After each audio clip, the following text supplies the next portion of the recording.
خدا کے ہاں خدا کے پیغمبر کا درجہ عام انسانوں کے برابر نہیں ہے، ان کا یقیناً ایک درجہ عظیم تر ہے، اور اس پہلو سے ان کو زندگی میں تو پکارا ہی گیا، یعنی ان سے کہا گیا کہ آپ ان کے ذریعے سے دعا کریں اور سفارش کریں، اس لیے کہ اللہ ان کی بات سنتا ہے، اور اللہ نے خود انکریج کیا ہے کہ بھئی آپ ان کے لیے دعا کیجئے، اور پھر یہ تک بھی آپ دیکھیے قرآن میں آتا ہے بالکل واضح کہ ان پہ تو عذاب بھی نہیں آئے گا۔ حضور کے کسی اسوے کو کسی بھی انداز سے استخفاف کا یا استہزاء کا نشانہ بنانا، یا اس سے عمل تو جو ضائع ہو گئی، ہماری تو فقہی کتابوں میں آپ دیکھیں تو وہ اس طرح کے رویوں کو گستاخی اور توہین کے زمرے میں شمار کیا، تو اس پر توبہ کے لیے کہا جاتا ہے۔ یہ جو پوزیشن ہے نبی صلی اللہ علیہ وسلم کی کہ وہ خدا کے نمائندے ہیں، اور خدا کی عدالت، خدا کے فیصلے، خدا کے احکام اس کی زبان سے جاری ہو رہے ہیں، تو یہ جو پوزیشن ہے اس کا ایک احترام اور اس کی ایک حیثیت اور اس کے ساتھ میرا ایک قلبی تعلق، ایک جھکاؤ، ایک نسبت وہ بنتی ہے، اور مسلمان امت نے اس کو اختیار کیا، اپنایا، اس کی حفاظت کی، اس کی روایت قائم کی ہے۔ بسم اللہ الرحمن الرحیم۔ السلام علیکم طالب محسن صاحب، ڈاکٹر ماہ خان ناصر صاحب، آپ کا بہت شکریہ آج کی نشست کے لیے۔ ہم اس سے قبل قرآن مجید کے بارے میں یہ بحث اور گفتگو اور مذاکرہ آپس میں کرتے رہے ہیں کہ مسلمانوں کا ایک تو جذباتی تعلق ہوتا ہے، ان کی اپنی دینی کتاب ہے، آخری اللہ کا کلام ہے۔ اس پہلو سے اب چونکہ ربیع الاول کی آمد ہے، ہم کچھ اس پر غور کریں گے کہ نبی کریم صلی اللہ علیہ وسلم کی شخصیت، جو ظاہر ہے کہ اس مہینے میں آپ کی پیدائش ہوئی، تو اس حوالے سے کچھ ہم گفتگو کر کے اس کا جائزہ لیں کہ عام مسلمانوں کا، میں بار بار اس لیے عام مسلمان کا ذکر کرتا ہوں کہ ہم میں سے عظیم اکثریت اس کیٹیگری میں فال کرتی ہے، وہ عام مسلمان جو ہیں وہ اس پر سوچیں ذرا کہ ان کا ذہنی، قلبی، شعوری کیا تعلق نبی کریم صلی اللہ علیہ وسلم سے ہے۔ یعنی ظاہر ایمان ہم ان پر رکھتے ہیں، وہ ہم اللہ کا رسول مانتے ہیں، ان کو اللہ کا بندہ مانتے ہیں، اور اسی لحاظ سے ہم دن میں کئی بار شہادت دیتے ہیں اور اذان ہوتی ہے، اور سارے معاملات میں ہم ایسے ہی سمجھتے ہیں۔ لیکن یہ ایک مہینہ ہے، وہ اس سے پہلے یہ روایت تو نہیں رہی، لیکن اس مہینے میں عام طور سے ہم نبی کریم صلی اللہ علیہ وسلم کے بارے میں گفتگو کرتے ہیں،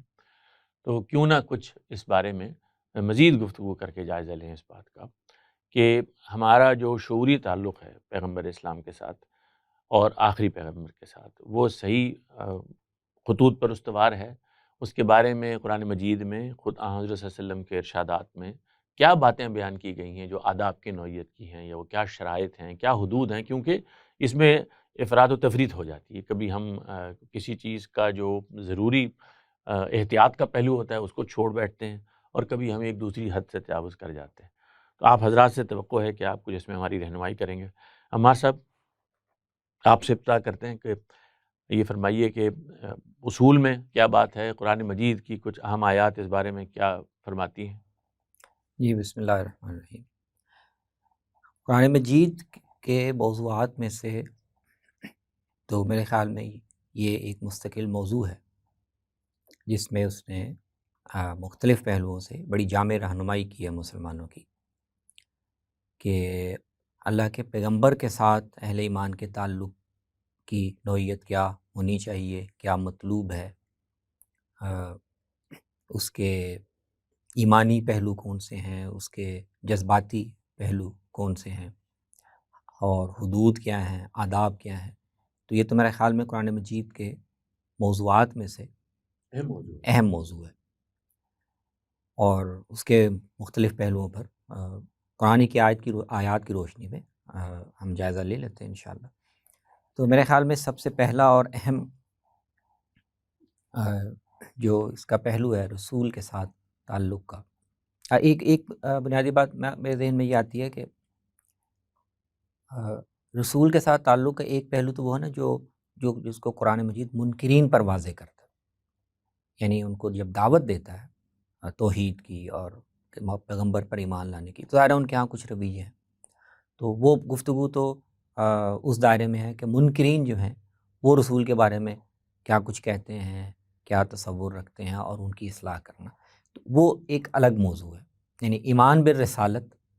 کی دعوت دینا وہ ایک الگ موضوع ہے، بڑا موضوع ہے۔ ہم جس پہلو پہ میرا خیال اہل میں بات ایمان کرنا کے ساتھ تعلق، اہل ایمان جو ایمان لا چکے ہیں، رسول اللہ کو اللہ کا پیغمبر مان چکے ہیں، اب ان کی رہنمائی قرآن مجید نے کن کن پہلوؤں سے کی ہے.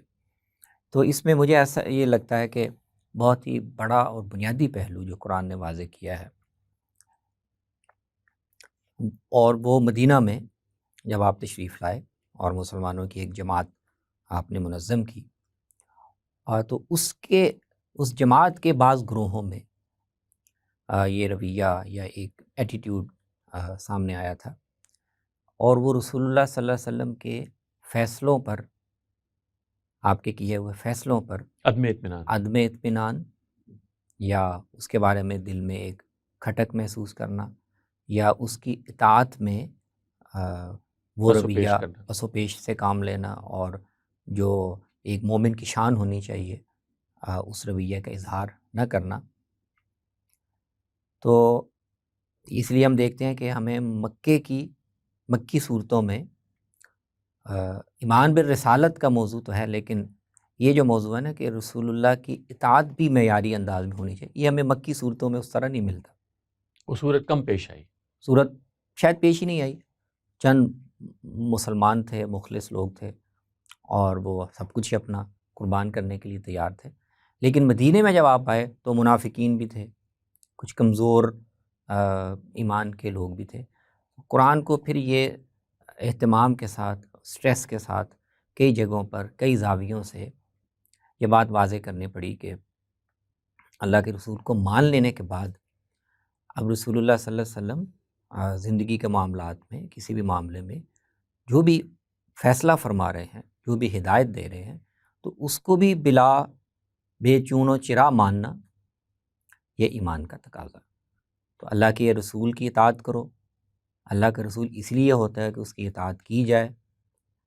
جب تک یہ لوگ آپ کے کیے ہوئے،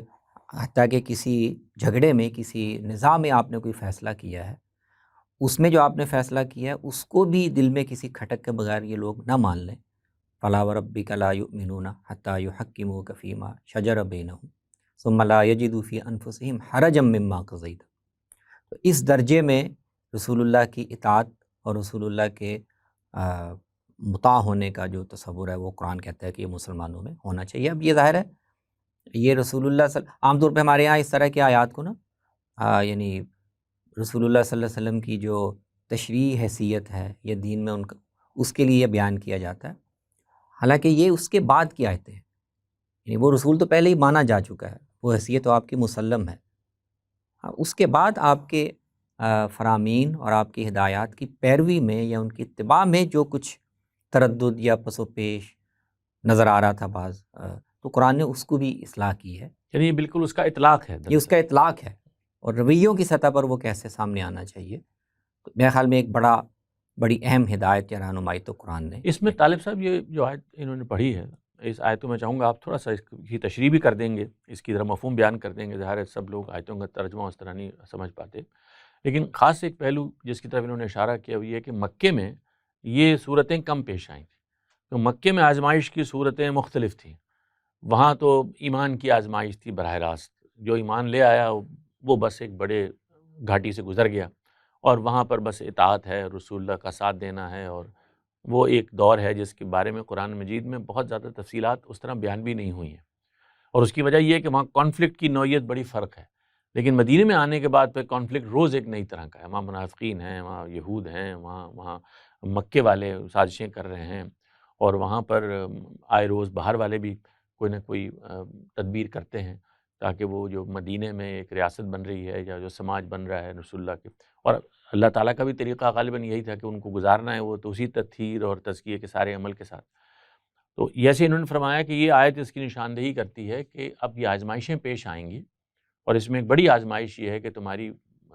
سامنے وہ مشکلیں بھی ہوں گی جس میں بظاہر تمہیں لگے گا کہ پیغمبر صلی اللہ علیہ وسلم نے بھی کوئی بات ایسی کر دی ہے جو ہمیں پسند نہیں آ رہی. تو دل میں تو کچھ نہ کچھ ایسا کسی وقت ہو سکتا ہے، لیکن یہ معیار کیا، اگر میں ٹھیک سمجھا ہوں تو یہی ہے کہ یہ دل میں بھی نہیں ہونا چاہیے. ایمان کا تقاضا یہ ہے کہ جب پیغمبر تمہارے درمیان موجود ہے تو اپنے دل کی اصلاح کرو. بالکل. اچھا، اس کو نا میں ذرا پیچھے سے شروع کرتا ہوں بات کو، کہ جب ہم نبی صلی اللہ علیہ وسلم کی نسبت سے اس سوال کا جواب دیتے ہیں کہ ہمارا ان سے ریلیشن شپ ہے کیا. تو یہ بات جو ہے یہ مکے میں بھی زیر بحث ہے اور مدینے میں بھی زیر بحث ہے. یہ فرق تو ہے کہ وہاں جو کنفلکٹ ہے اس کی نوعیت اور یہاں جو کنفلکٹ کی صورتیں ہیں وہ متعدد ہیں. لیکن میں یہ دیکھتا ہوں کہ ہم مسلمان ہیں اور ہم تو ان جو کنفلکٹس وہاں ہیں ان میں سے کسی کا حصہ نہیں ہیں، نہ اس تجربے سے ہم گزر رہے ہیں. تو اب ہمارا جب رسول اللہ سے تعلق، میرے ذہن میں یہ سوال آتا ہے کہ میرا تعلق کس نوعیت کا ہونا چاہیے، یہ کیسا ہے. اور ہم چاہتے بھی یہی ہیں ہاں، کہ یعنی اس کا جو اب اطلاق ہے اس پر غور کیا اس پر غور کیا جائے. تو میں یہ محسوس کرتا ہوں کہ ہمارے ہاں اس وقت بر صغیر میں خاص طور پر دو فنامنا نظر آتے ہیں. ایک فنامنا یہ ہے کہ جو رسول اللہ کی ہستی کو ایک مسٹک ہستی کے طور پر دیکھتا ہے اور اس اعتبار سے ان کے ساتھ ریلیٹ کرتا ہے. اور دوسرا وہ ہے کہ جو بالکل اس کے برعکس ایٹیچیوڈ پر چلا گیا اور اس نے کہا کہ نبی صلی اللہ علیہ وسلم جو ہیں وہ خدا کے پیغمبر ہیں اور ان کا کام اس تک محدود تھا کہ وہ خدا کا پیغام بے کم و کاس پہنچا دیں. اور اس اعتبار سے وہ ہمارے مطاع ہیں، یعنی اللہ کا دین پہنچایا انہوں نے، اور وہ جو دین کے احکام دیں ان میں وہ ہمارے مطاع ہیں. اور ان پر یہ الگ بحث ہے، وہ ہمارا موضوع نہیں ہے اس وقت. یعنی ان کی شخصیت کے ساتھ ہمارا کوئی یعنی تعلق نہیں ہے، ہم نے احکام کی اطاعت کرنی ہے، احکام کی اطاعت شخصیت ایک اور پیغمبر کی شخصیت سے کوئی ہمارا واسطہ نہیں. ہمارا واسطہ یوں نہیں ہے، جیسے آپ بیان کر رہے ہیں. ہاں جی. اب یہ دونوں انتہائی ایٹیٹیوڈز ہیں، یعنی یہ والا بھی کہ نبی صلی اللہ علیہ وسلم کی شخصیت کے بارے میں ایسے تصورات پیدا کر لیے جائیں کہ جن کا کوئی ثبوت نہ قرآن مجید میں ہے نہ نبی صلی اللہ علیہ وسلم کے ارشادات میں ہے. اور اسی طرح نبی صلی اللہ علیہ وسلم کی جو پوزیشن ہے اس کو اس طرح یعنی اس کو اوٹ میں کر دیا جائے، بالکل قانونی بنا دیا جائے، تو وہ بھی بات ٹھیک نہیں ہے. تو میں نے یہ محسوس کیا ہے کہ قرآن مجید، انہوں نے جس آیت کا حوالہ دیا وہ بھی اور دوسری آیتیں بھی، وہ اس کو موضوع بنا رہی ہیں کہ تمہارے شخصیتوں اور پیغمبر کی شخصیت کے درمیان ایک ریلیشن شپ ہے، اور وہ ریلیشن شپ یہ ہے کہ یہ میری طرف سے اس کی بعثت ہوئی ہے اور یہ اب میرا نمائندہ ہے، اور میری بات اور اس کی بات میں فرق نہیں ہے.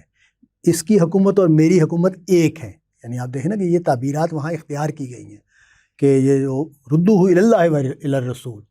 تو یہ جو آیت ہے یہ کیا کہہ رہی ہے؟ یہ کہہ رہی ہے کہ اللہ اور رسول ایک ہی اتھارٹی ہیں. زمین پر خدا کا نمائندہ ہے، وہ اس کو ریپرزینٹ کر رہا ہے. حاربون اللہ و رسولہ. ہاں جی،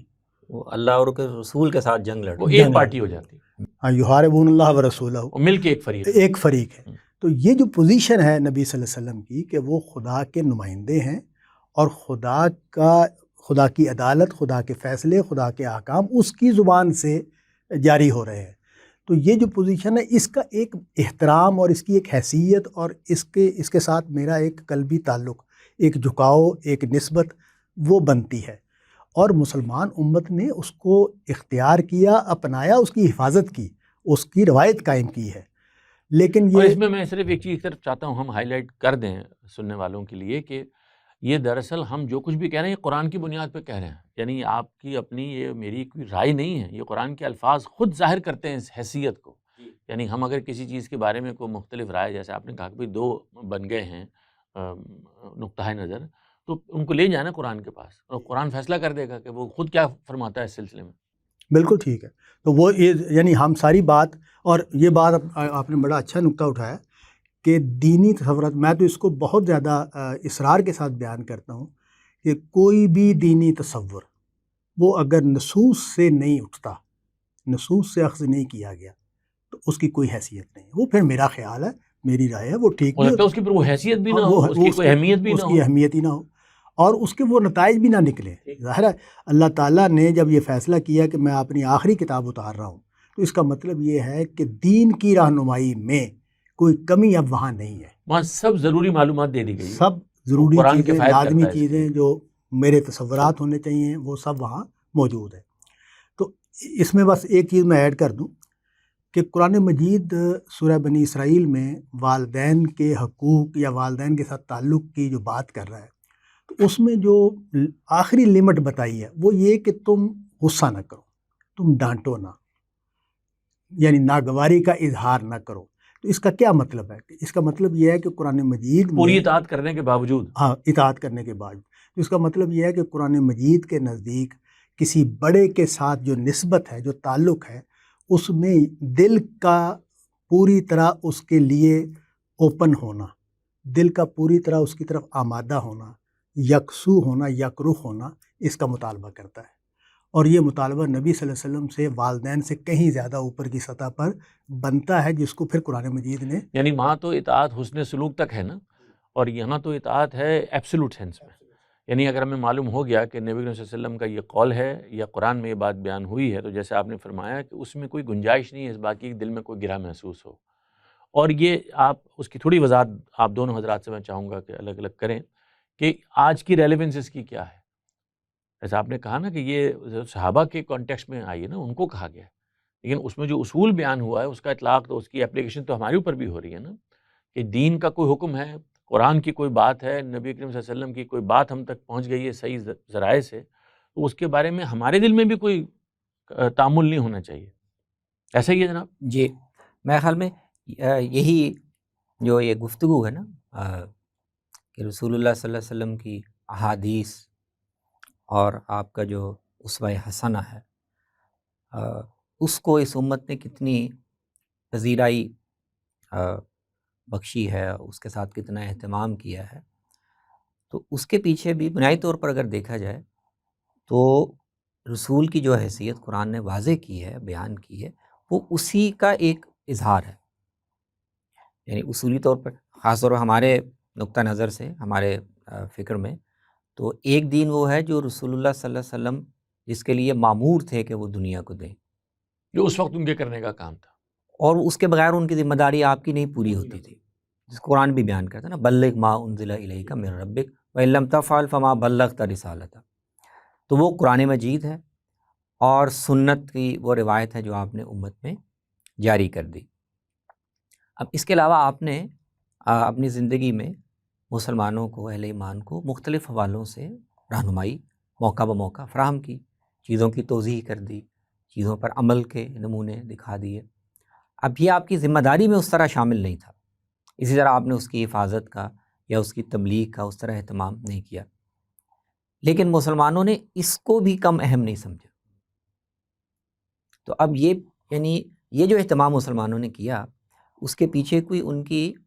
سوچ ہے نا، یعنی وہ اب کہیں کہ کوئی نص تھی یا کوئی ذمہ داری ان کو دی گئی تھی، ایسی چیز نہیں ہے۔ اصل میں وہ تعلق جو قرآن نے قائم کیا ہے مسلمانوں کا اللہ کے پیغمبر کے ساتھ، ان کی شخصیت کے ساتھ، دینی پہلو سے بھی، روحانی پہلو سے بھی، اخلاقی پہلو سے بھی، وہ مسلمانوں نے اس کو اخذ کیا ہے، مسلمانوں کی شخصیت کا، اجتماعی شخصیت کا حصہ بنا۔ اس کے بعد اس کے علاوہ کوئی رویہ بن نہیں، احتیاط کے پہلو ہوتے رہے ہیں کہ نسبت غلط نہ ہو جائے، کہیں ہم زیادہ روایت بیان کریں تو وہ اس سے کوئی مفسدہ نہ پیدا ہو جائے، لیکن مجموعی طور پر مسلمانوں کی روایت نے، صحابہ نے بھی بعد میں بھی اس کو اہم سمجھا ہے کہ ہم اپنے پیغمبر کی اس نوعیت کی جتنی چیزیں جو رہنمائی کا، انسپریشن کا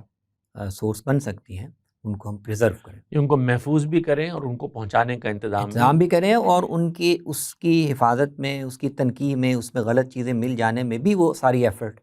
صرف کریں، تاکہ رسول اللہ کی طرف کوئی غلط چیز بھی منسوب نہ ہو جائے۔ ہمارا جو علم حدیث ہے وہ میرے خیال میں غیر معمولی مظہر ہے اس کا، کہ قرآن کی اس تعلیم کو رسول اللہ ہماری تہذیب نے رسول اللہ کی ہستی کا کتنی، رسول اللہ کی ہستی کے ساتھ، آپ کے شخصیت کے ساتھ تعلق کو کیسے اس امت نے محفوظ کیا۔ ہاں، میرا خیال ہے طالب صاحب یہ اچھی بات ہے کہ ہم حدیث پر بھی اسی موقع پر بات کر لیں کہ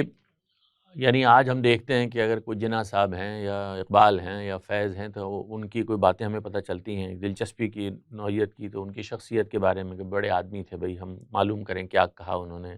اور تاریخ میں ان چیزوں کی ایک خاص اہمیت ہو جاتی۔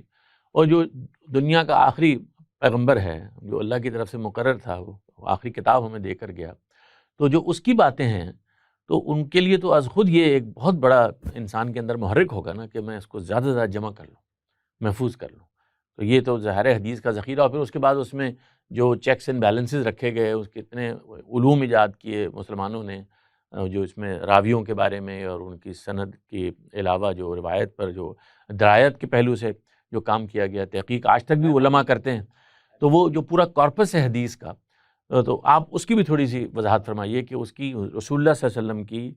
اس حیثیت سے کہ ایک قرآن ہمارے پاس ہے اور ایک حدیث ہمارے پاس ہے، جس کی نسبت نبی کریم صلی اللہ علیہ وسلم سے، ظاہر قرآن بھی تو انہوں نے دیا ہے نا ہمیں، تو اگر آپ دیکھیں تو دراصل مرکزی شخصیت تو نبی کریم صلی اللہ علیہ وسلم کی ہے، کیونکہ دینے والے ان دونوں چیزوں کے وہی ہیں۔ سنت پر بھی ہم بات کرتے ہیں، لیکن یہ حدیث کو ذرا سمجھنا آسان ہے، اس پہلو سے آپ سے یہ بات پہلے دریافت کریں۔ اچھا، اس میں میں پھر قرآن مجید کا جو ایک تصور ہے اس سے بات شروع کرنا چاہوں گا کہ قرآن مجید نے اسوہ کا لفظ بولا ہے، نبی صلی اللہ علیہ وسلم کی نسبت سے بھی اور حضرت ابراہیم علیہ السلام کی نسبت سے بھی۔ اچھا، یہاں دونوں جگہوں پر جو بات زیر بحث ہے وہ رویہ ہے، وہ طرز عمل ہے، وہ کسی حکم کی فرما برداری کا مسئلہ نہیں ہے، ایک مجموعی شخصیت کا کرنے کا کچھ طریقہ ہے، ایک معیاری دینی رویہ اس کی بات ہو رہی ہے۔ اب اس کا مطلب یہ ہوا کہ اللہ تعالیٰ یہ کہہ رہے ہیں کہ جو میرے پیغمبر ہیں ابراہیم علیہ السلام اور محمد صلی اللہ علیہ وسلم، یہ جس طرح میری فرما برداری کرتے ہیں، جس طرح میری اطاعت کرتے ہیں، جس رنگ سے میرے ساتھ جڑتے ہیں، جو ان کے احوال ہیں، اور دیکھیں قرآن مجید نے جگہ جگہ پر مومن کی تصویریں بنائی ہیں کہ مومن کیسا ہوتا ہے، اس کے لب و لہجہ کیا ہوتا ہے، اس کا انداز کیا ہوتا ہے، اس کے رسپانسز کیا ہوتے ہیں، اس کے ریئیکشنز کیا ہوتے ہیں، یہ جگہ جگہ قرآن مجید میں بیان ہوئے ہیں۔ تو یہ بات جو ہے یہ نبی صلی اللہ علیہ وسلم کے ہاں عملاً ظہور میں آئی ہے، تکلیف کیسے وہ سہنی ہے، جواب کیسے دینا ہے، اور اس کے نتیجے میں نبی صلی اللہ علیہ وسلم کی نسبت سے میرا جو رویہ پیدا ہوتا ہے میرے اندر کہ میں کوشش کروں کہ ان جیسا بنوں، ان جیسا بننے کے لیے جد و جہد کروں گا، تو مجھے یہ معلوم ہونا چاہیے نا کہ وہ کیسے تھے، تو وہ تو معلوم حدیثوں سے ہوں گے، وہ کیا فرمایا کرتے تھے، وہ کس طرح جواب دیتے تھے، سوالوں کے جواب انہوں نے کیا دیے، دین کے بارے میں انہوں نے کیا بات فرمائی، وہ سارا ریکارڈ وہاں پہ ہے، وہ سارا ریکارڈ جب وہ حدیث کی صورت میں ہے۔ اسی وجہ سے ہماری امت نے پورا اعتنا، باوجود کہ یہ بہت ساری روایات ہمیں سننے کو ملتی ہیں، بیان بھی کرتے ہیں لوگ کہ دور اول میں خاص طور پر صحابہ کا جو زمانہ ہے تو اس میں حدیث کی طرف رغبت یا اس کی طرف رجحان کو بہت زیادہ پسندیدہ نہیں قرار دیا جا رہا، لیکن امت بعد میں جب فاصلہ بڑھا ہے تو ان کو شدت کے ساتھ اس بات کا احساس ہوتا ہے ہوا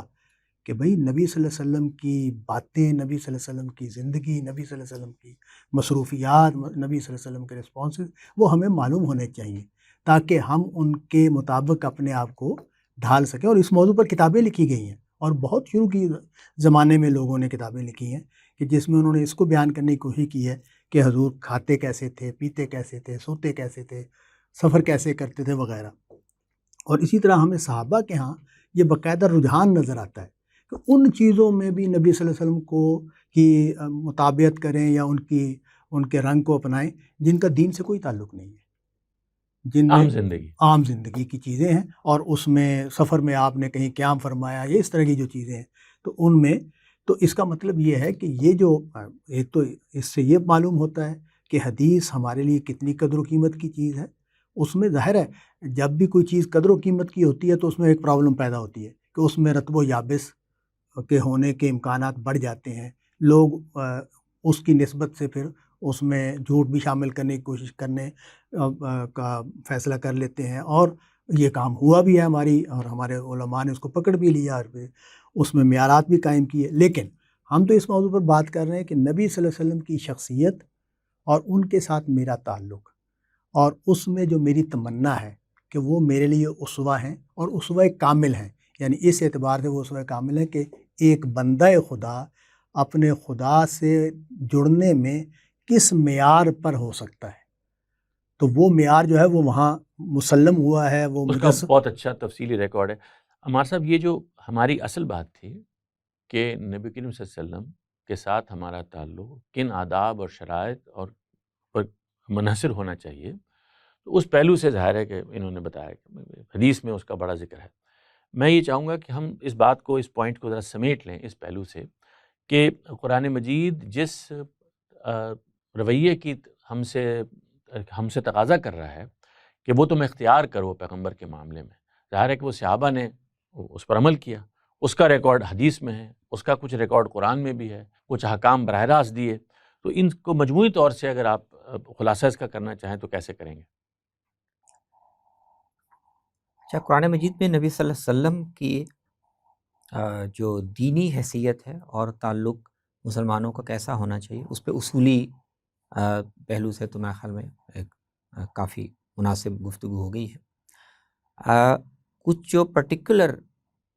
ہدایات ہیں قرآن میں دی گئی مختلف جگہوں پر، اور وہ اسی زاویے سے دی گئی ہیں، ان کو بھی میرے خیال میں ایک نظر اگر ڈال لی جائے ضرور. تو اس سے مزید واضح ہو جائے گا کہ اللہ تعالیٰ اہل ایمان کا تعلق کس طرح کا دیکھنا چاہتا ہے. تو مجھے ایک چیز جو بڑی نمایاں دکھائی دیتی ہے،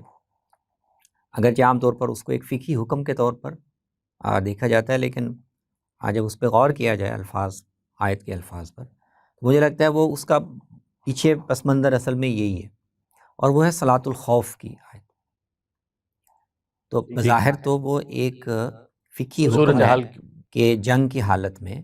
اگر مسلمان لشکر کے سامنے میں ہے اور نماز پڑھنی ہے اور دشمن سے ایک خطرہ ہے کہ وہ نماز میں ہمراہ آور نہ ہو جائے، تو مسلمان اس صورتحال کو کیسے نماز پڑھے. بظاہر تو یہ فقہی حکم ہے، لیکن یہ مسئلہ پیدا کیوں ہوا؟ یعنی کامن سینس کے لحاظ سے آپ دیکھیں تو مسلمان یا کہیں بھی لوگ تو وہ ایک بندوبست کر سکتے ہیں کہ اگر مسلمانوں کا ایک لشکر ہے اور دشمن کے حملہ کے خوف ہے تو وہ ایک جماعت نماز پڑھ لیں، ایک دوسری جماعت ان کے سامنے کھڑی رہے. لیکن قرآن مجید کے الفاظ سے یہ معلوم ہوتا ہے صحابہ کے ہاں یہ چیز ان کے لیے قابل قبول نہیں ہو رہی کہ حضور موجود ہوں علیہ الصلاۃ والسلام اور ایک گروہ کو آپ نماز پڑھا دیں اور دوسرا آپ کے پیچھے نماز نہ پڑھے، وہ دشمن کے سامنے کھڑا رہے. تو قرآن مجید نے اس کو اپریشیٹ کیا اور اس صورت بتائیے اس جذبے کی قدر کرتے ہوئے ایک راستہ بتایا کہ اچھا یہ طریقہ جب آپ ان کے اندر ہوں، وَإِذَا كُنْتَ فِيهِمْ فَأَقَمْتَ لَهُمُ الصَّلَاةَ، آپ موجود ہوں اور آپ نماز پڑھا رہے ہوں، تو کوئی گروہ مسلمانوں کا یہ گوارا نہیں کرے گا. اور لگتا ہے کہ اللہ تعالیٰ بھی یہ پسند نہیں کرتے کہ ایک آپ موجود ہوں لیکن امامت کوئی دوسرا کر رہا. تو قرآن نے اس کے لیے نظام نماز کا جو پورا وہ ڈیکورم ہے یا اس کے ضابطے ہیں وہ بدل دیے کہ آپ کھڑے رہیں، امامت آپ ہی کروائیں، مسلمان آدھے آپ کے پیچھے کھڑے ہو جائیں آدھے دشمن کے سامنے، پھر یہ چلے جائیں وہ آ جائیں، تاکہ سب آپ کی امامت میں آپ کی اقتداء میں نماز پڑھنے کا جو فیض اٹھا لیں اور سعادت حاصل. اس میں دونوں باتیں یعنی یہ بڑی اچھی آپ نے آیت کی طرف توجہ دلائی ہے کہ نبی صلی اللہ علیہ وسلم سے کی موجودگی میں صحابہ کے ہاں یہ بات قابل قبول نہیں کہ وہ کوئی اور امام پڑھائے. اس کا آسان حل تھا کہ دو جماعتیں ہو جائیں، ایک جماعت نبی صلی اللہ علیہ وسلم کرا دیں، ایک جماعت کوئی اور کروا دے. تو اس کو صحابہ نے قبول نہیں کرنا تھا. اور جیسے انہوں نے فرمایا نا، معلوم ہوتا ہے کہ اللہ تعالیٰ نے بھی یہی چاہا. ہاں، اور اس میں اللہ تعالیٰ نے یہ کرنے کے بجائے کہ ان کو یہ کہا جائے کہ بھئی آپ اس ضد کو چھوڑو اور دو امام مقرر کر دیے جائیں اور نماز دو جماعتیں ہو جائیں، اس کے بجائے اس کو اپریشیٹ کیا، اس کو ویسے ہی بحال رکھا. اور اس میں یہ نقطہ بھی نکلتا ہے کہ اللہ تعالیٰ کو بھی یہی پسند ہے کہ پیغمبر صلی اللہ علیہ وسلم موجود ہوں تو وہی کیونکہ تدبیر بتائیے اس کی، ہاں وہی جماعت کروائیں. اور اس سے یہ معلوم ہوتا ہے کہ پیغمبر کی جو ہستی ہے وہ محض ایک حکمران کی نہیں ہے، محض ایک سالار کی نہیں ہے، وہ اس سے کہیں زیادہ اوپر ہے. اور اس کے ساتھ ریلیشن شپ کی وہ نوعیت نہیں ہے جو کسی سالار کے ساتھ، کسی حکمران کے ساتھ یا کسی استاد کے ساتھ ہوتی ہے. یہ یا کسی قاصد، وہ اللہ کی طرف سے ایک چیز ہمیں دینے کے لیے آیا ہے، یہ صرف ایک قاصد، وہ پوزیشن اس کی نہیں ہے، وہ اس کے ساتھ مکمل وابستگی. اور دیکھیں، میں پورے دل اور پوری جان سے حاضر ہوں، یہ جو جملہ ہے یہ ہمیں مسیح علیہ السلام کے ہاں نظر آتا ہے، جگہ جگہ وہ بیان کرتے ہیں، بائبل میں، تورات، اثر انجیل میں. میں یہ سمجھتا ہوں کہ یہ تعبیر ہے ایک بندہ مومن کی اپنے خدا کے ساتھ تعلق کی، کہ میں پورے دل اور پوری جان کے ساتھ حاضر ہوں. اور یہ چیز جو ہے جب نبی صلی اللہ علیہ وسلم ہمارے سامنے آئیں گے تو ان کے واسطے سے ہونی ہے، تو وہاں بھی یہی ہوگا. مطلوب یہی ہے، مطلوب یہی ہے، جہاں تک ہو سکے. یہاں تک ہو سکے. اچھا وہ دیکھیے کہ اس کی میرے خیال میں جو مجھے بڑی انتہائی صورت نظر آتی ہے وہ تو سورہ حجرات میں ہے نا.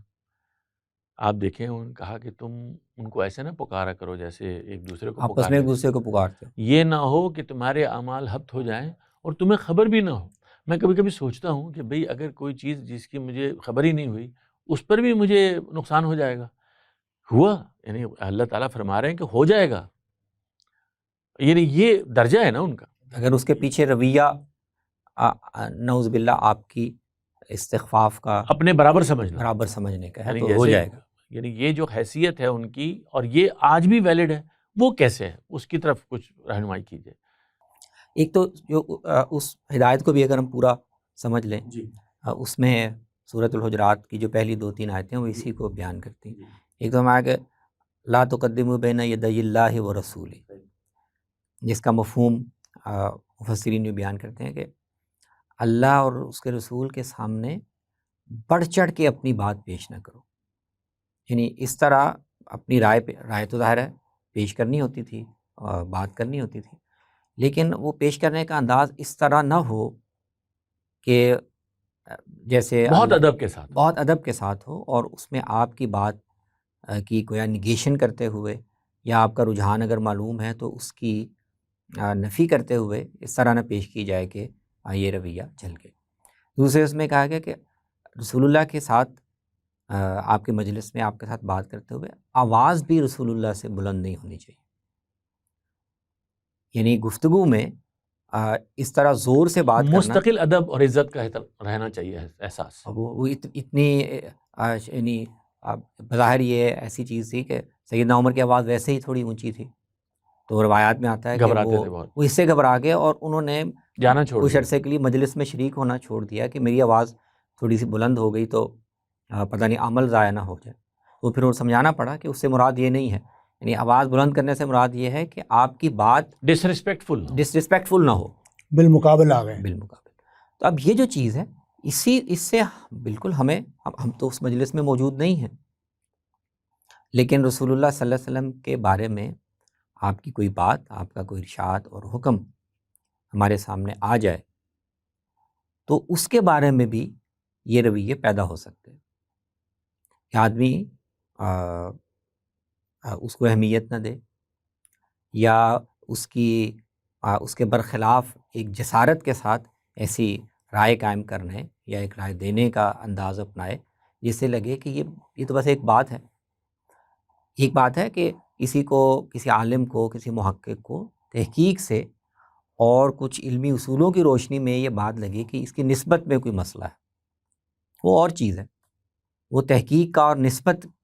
کو پرکھنے کا یعنی معاملہ ہے. بے پرواہی، لیکن بے پرواہی سے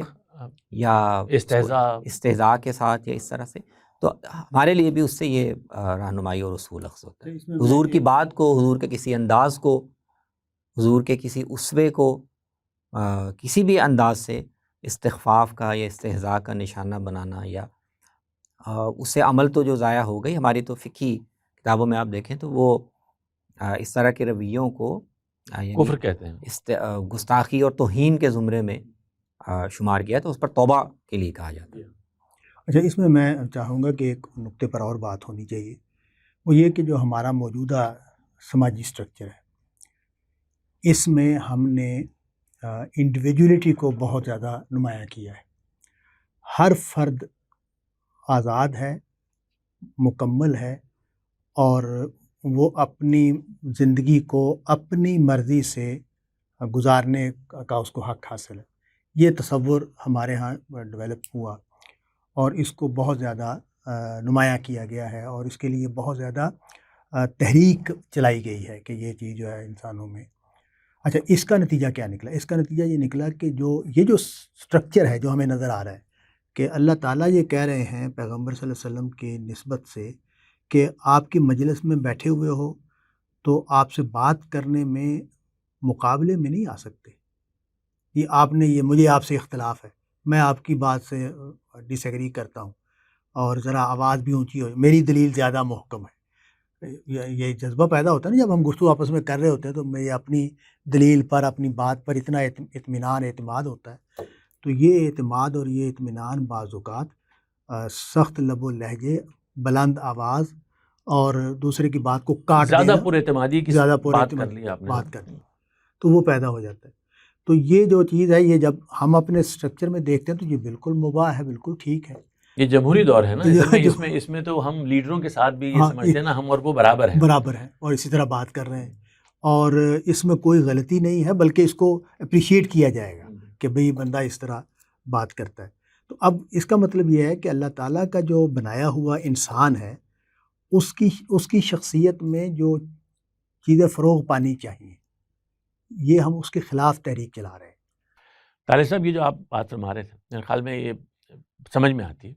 لیکن بہت سارے لوگ کہہ سکتے ہیں ان کی سمجھ میں نہیں آتی. اس لیے وجہ یہ کہ بھئی یہ کیوں ہو کہ ایک شخص کو جس کو اللہ نے اپنا کلام دیا ہے، تو جب ہم اس سے بات کر رہے ہوں تو ہم اتنی احتیاط کریں. تو بندے تو خدا نے سب برابر بنائے ہیں، اللہ کی کتاب سے ہی معلوم ہوتا ہے کہ سب بھائی بھائی ہیں. تو پھر یہ ایک کیوں آخر ایک کیفیت ہے جس میں اتنا احترام کرنا مطلوب ٹھہرا دیا گیا، بلکہ ضروری ٹھہرا دیا گیا؟ میرے خیال میں یہ قرآن مجید نے ایک اور حق یا ایک اور تعلق کی جو جہت بیان کی ہے نا، اہل ایمان کی اور اللہ کے پیغمبر کی، تو اس سے یہ پہلو بھی سامنے آتا ہے اور اس میں ایک جواب بھی مضمر ہے. وہ دو طرفہ ہے. ایک تو ہمیں اللہ تعالیٰ نے یہ ہدایت کی ہے کہ اہل ایمان کو رسول اللہ صلی اللہ علیہ وسلم پر درود بھیجنے اور آپ کے لیے دعائے رحمت کرنے کا اہتمام کرنا چاہیے. تو اس ہدایت کو قرآن مجید نے جس طرح بیان کیا ہے نا، اس سے اس سوال کا جواب ملتا ہے کہ کیوں یہ اہتمام ہونا چاہیے. فرمایا کہ ان اللہ و ملائکتہ یصلون علی النبی یا ایھا الذین آمنوا صلوا علیہ وسلموا تسلیما. یہ اللہ کے رسول کی اللہ کے ہاں یہ مقام ہے اور اس کی یہ قدر ہے کہ اللہ اپنے رسول پر رحمت نازل کرتا ہے اور اللہ کے فرشتے پیغمبر پر درود بھیجتے رہتے ہیں. یہ فرشتوں کے معمول میں شامل ہے. تو مسلمانوں کو بھی چاہیے، اہل ایمان کو بھی چاہیے کہ اس مرتبے کو، اس مقام کو مانتے ہوئے اور جانتے ہوئے وہ بھی آپ پر سلام بھیجنے کا اور آپ پر درود بھیجنے کا اہتمام کریں. تو ایک تو مسلمانوں کی طرف سے. اس کا دوسرا پہلو یہ ہے کہ رسول اللہ صلی اللہ علیہ وسلم کو ہدایت فرمائی ہے اور مسلمانوں سے کہا گیا کہ رسول اللہ کے سے یہ تم بھی چاہو. آپ سے فرمایا کہ آپ اپنی امت میں جو لوگ ہیں ان کے لیے آپ اللہ سے دعا کیا کریں، ان کے لیے رحمت کی دعا کیا کریں. صلی علیہم ان صلاتک سکن لہم. کیونکہ آپ کی بات کو، آپ کی دعا کو اللہ بھی یہ مقام دیتا ہے کہ آپ اگر اپنی امتیوں کے لیے، گناہ گاروں کے لیے دعا کریں گے تو وہ ان کے لیے باعث سکینت ہوگی. اور لوگ آپ کے پاس آئیں اور آپ سے دعا کریں کہ آپ اللہ تعالیٰ سے ہمارے لیے استغفار کریں. تو آپ کے لیے دعائے رحمت کریں اور آپ سے اپنے لیے دعائے استغفار مسلمان کروائیں یا اس کی توقع رکھیں، اس لیے کہ اللہ کے ہاں اپنے پیغمبر کا. اس کا تو مطلب بالکل واضح ہے نا کہ خدا کے ہاں خدا کے پیغمبر کا درجہ عام انسانوں کے برابر نہیں ہے. ان کا یقیناً ایک درجہ عظیم تر ہے، اور اس پہلو سے ان کو زندگی میں تو پکارا ہی گیا. یعنی ان سے کہا گیا کہ آپ ان کے ذریعے سے دعا کریں اور سفارش کریں، اس لیے کہ اللہ ان کی بات سنتا ہے. اور اللہ نے خود انکریج کیا ہے کہ بھئی آپ ان کے لیے دعا کیجئے. اور پھر یہ تک بھی آپ دیکھیے قرآن میں آتا ہے بالکل واضح کہ ان پہ تو عذاب بھی نہیں آئے گا. اگر تم ان کے درمیان میں ہو صلی اللہ علیہ وسلم تو عذاب بھی نہیں آئے گا. منکروں پر، یعنی منکروں پر بھی عذاب نہیں آ سکتا جب تک پیغمبر ان کے مابین وہ کوئی عام آدمی نہیں ہے. تو میرے خیال میں اس بات کو بڑی اچھی طرح سمجھ لینا چاہیے کہ پیغمبر کی ذات عام آدمی کے برابر نہیں ہے. انسان ہونے کے ناطے سے وہ ظاہر برابر ہیں، وہ بشر ہیں. اللہ نے ان کو ایسے ہی بنایا جیسے سب انسانوں کو بنایا ہے. مطلب طارق صاحب اگر اس پہ بھی تھوڑی روشنی کہ جو قرآن پاک میں یہ جو بتایا گیا ہے کہ میں بس تمہاری طرح انسان ہوں، اس کا کیا کانٹیکسٹ، اس کی حدود کیا ہے؟ اس کی بھی واضح ہو جائے، وہ کس بات، اس پر بھی بات ہونی بالکل ہونی چاہیے. اچھا، پہلے تو میں یہ جو درود والی بات ہے اس کو میں ایک اینگل سے دیکھتا ہوں ہمیشہ. وہ یہ کہ جب میں کسی فرد سے محبت کرتا ہوں میرے لیے اس فرد کی بہت زیادہ قدر و قیمت ہے، بڑی حیثیت ہے، تو میں یہ کیسے ممکن ہے کہ اس کے لیے دعا گو نہ ہو؟ یعنی میرے والد ہیں، میرے استاد ہیں، میرے بچے ہیں، تو میں ہر وقت میری زبان پر ان کے لیے خیر کی دعا رہتی ہے، فطری بات ہے۔ فطری بات ہے۔ تو نبی صلی اللہ علیہ وسلم میرے لیے ان سب سے زیادہ اہمیت رکھتے ہیں۔ اس کی وجہ یہ ہے کہ جو میری اصل زندگی ہے، جس کی نجات مجھے حاصل کرنی ہے، اور جہاں مجھے فوز اور فلاح کو پانا ہے، اس کا ذریعہ محمد صلی اللہ علیہ وسلم ہے۔ ان کے بغیر وہ فوز و فلاح حاصل نہیں ہو سکتی۔ مجھے حق وہیں سے ملنا ہے، بے آمیز حق، اور کوئی اور سورس میرے پاس نہیں ہے جہاں سے مجھے بے آمیز حق مل سکے، اور وہ ہیں جو میرے رہنما بنے اور میں ان کی رہنمائی میں چلوں تو میں آخرت کی فلاح پانے کے لائق ہو سکتا ہوں۔ تو ایسی ہستی کے ساتھ میرا جو قلبی تعلق ہے وہ کس درجے کا ہونا چاہیے؟ وہ جب وہ درجہ اس میں پیدا ہو جائے گا، وہ اس میں وہ جگہ آ جائے گی، تو یہ ممکن نہیں ہے کہ میں ان کے لیے دعا گو نہ رہوں۔ درود ہے کیا؟ نبی صلی اللہ علیہ وسلم کے لیے دعا کرنا۔ یعنی میرے ان کے بارے میں جو عزت کے، محبت کے، تعلق کے جو جذبات ہیں، ان کو الفاظ دینے ہیں نا کوئی، وہ تو نبی صلی اللہ علیہ وسلم نے خود سکھا دیا ہمیں، اور اللہ تعالیٰ نے بھی سکھا دیا، انہوں نے ایڈوائز کر دیا، ایڈوائز کر مشورہ دیا دے کہ دیا۔ بھئی اس طرح تم پیغمبر کے لیے دعا گو رہو۔